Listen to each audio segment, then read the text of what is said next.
I'm Andy Poppenfuss, SYM Financial Advisor's Chief Investment Officer. I'm going to share some thoughts with you today about the debt ceiling. You may have heard about the debt ceiling from perhaps headlines about the Treasury Secretary warning CEOs in Congress that there would be dire economic consequences if we fail to reach an agreement. Maybe you saw in the news other economic forecasters speculating on the ripple effects and consequences of failing to reach an agreement. How did we get to where we are today and where are we now? I'm going to share a few thoughts with you. Believe it or not, we didn't always have a debt ceiling in our country. We had something that was probably even worse. And you have to go way back to learn about this. So in the early 1900s, every single time the Treasury needed to have a new auction, to authorize that, Congress had to pass a law. And that was, as you imagine, slow-moving, clunky process.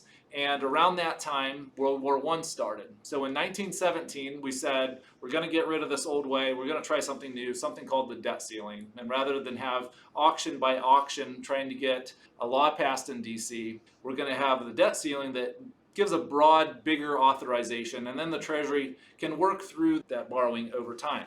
And then once you get close to the end, come back to DC and come up with a new debt ceiling limit. And so in 1917, that's exactly what was passed. And since then, that's how we've been doing it ever since. Both Democrats and Republicans have passed dozens of debt ceiling increases over the years. And one reason, so let's go to about 20 years ago. The past 20 years, this is used increasingly as a negotiation chip in DC. So you have the budget process, and then you have the debt ceiling process. These are two separate things. And the debt ceiling, every time that comes up, that's an opportunity to try to get your party's favorite policies pushed through, because it's pretty broadly accepted it would be painful if you just went off the rails and didn't authorize a debt ceiling increase. Let the Treasury run out of funds. You'd have things happen like you wouldn't be able to satisfy your interest payments on existing Treasury securities, but also failure to pay Social Security benefits, not being able to pay military salaries. So this is real economic pain, and everybody knows that. And so because the consequences of not satisfying that would be so dire, you can negotiate pretty hard up until the 11th hour to include your favorite policies, because you just plain have to pass the debt ceiling increase in some form. And the past 2 decades, that's happened. Again, both parties have used that technique to push for their preferred legislative outcomes.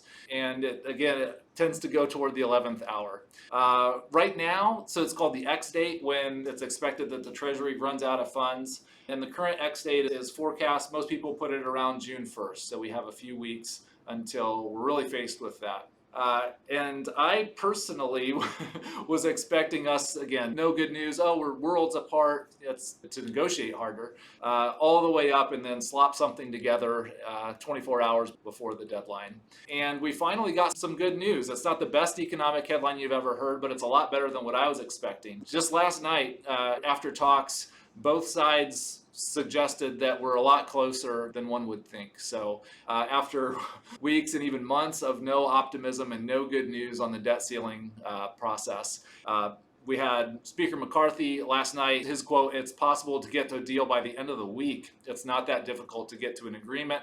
President Biden said, "We've reached an overwhelming consensus that defaulting on the debt is simply not an option. Our economy would fall into recession." Mitch McConnell said, "We know we're not going to default." So it's not just one side pumping up their own side's position or puffing up their own successes. We have people on both sides at the top saying we're getting pretty close. And so that was an encouragement to me, because I wasn't expecting to hear that for a couple more weeks, to be honest. So there's always something to worry about in the markets. The flavor of the month right now has become the debt ceiling, and we have a little bit of optimism that we didn't have even a few days ago. So we'll continue to watch this, but keep rooting for a solution soon in DC.